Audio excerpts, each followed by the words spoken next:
নেশা এবং বাল্য বিবাহ রোধ শীর্ষক এক কর্মসূচির আয়োজন করা হয় বৃহস্পতিবার। গান্ধীগ্রাম স্কুলে আয়োজিত এই কর্মসূচিতে অংশ নেন মুখ্যমন্ত্রী ডক্টর মানিক সাহা। বক্তব্য রাখতে গিয়ে রাজ্যে বাল্য বিবাহ রোধে বিবাহের পূর্বে রেজিস্ট্রেশন বাধ্যতামূলক করার বিষয়টি নিশ্চিত করেছে রাজ্য সরকার বলে জানিয়েছেন মুখ্যমন্ত্রী ডক্টর মানিক সাহা। রাজ্যের কয়েকটি জেলায় এখনো বাল্য বিবাহের পরিসংখ্যান প্রচুর বলে জানিয়েছেন মুখ্যমন্ত্রী। 18 বছরের নিচে কোনো অবস্থায় বিয়ে দেওয়া সম্ভব নয়। প্রচুর পুলিশি ব্যবস্থা হয়েছে। পুলিশ গিয়ে ত্রিপুরাতে বিভিন্ন জায়গায় কয়েকটা স্পেসিফিক জেলা আছে, সেখানে বাল্য বিবাহের যে সংখ্যা প্রচুর।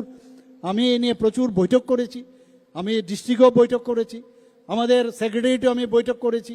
বিভিন্ন যেসব অ্যাওয়ারনেস, আবার সেই অ্যাওয়ারনেসের বিষয় আসছে, সেখানে মেয়েদের, ছেলে মেয়েদের, তাদের এই বিষয়েও আমাদের টিচারদের বলা উচিত এবং সেটা পাঠ্যর মধ্যে আনা যায় কিনা সেই বিষয়ে আমি আগামী দিন চিন্তা ভাবনা করছি। বন্ধুগণ, আমি এটাও বলেছি যে আগামী দিন আমরা আইনগতভাবে যদি বিয়ের, যখন যে কেউর বিয়ে হলে তার রেজিস্ট্রেশন আগে করাতে হবে, যদি করা যায় কিনা তারও আমরা চিন্তা ভাবনা করছি।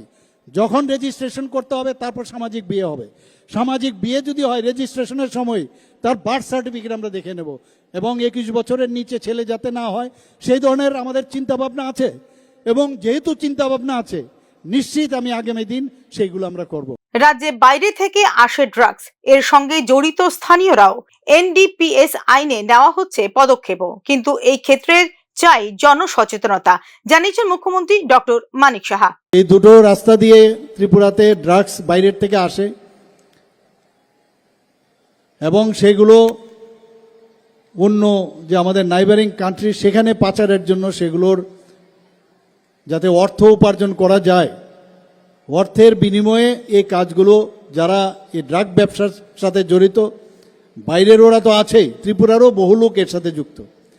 কিন্তু আস্তে আস্তে করে আমরা এনডিপিএসের যে আইন আছে সেই আইনে আমরা কিন্তু তাদেরকে অনেকটা আমরা নিরস্ত করতে পেরেছি এবং দেখা গেছে আমরা যে বাজেয়াপ্তের যে সংখ্যা সেটা কিন্তু কয়েক গুণ এখানে বেড়ে গেছে ত্রিপুরাতে।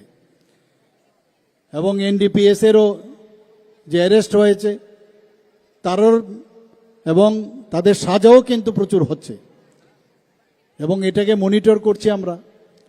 কিন্তু এইগুলো তো পুলিশ বা এজেন্সি ওরা করবে, কিন্তু আমরা কি করব? যারা এজেন্সি আছে তারা তো একটা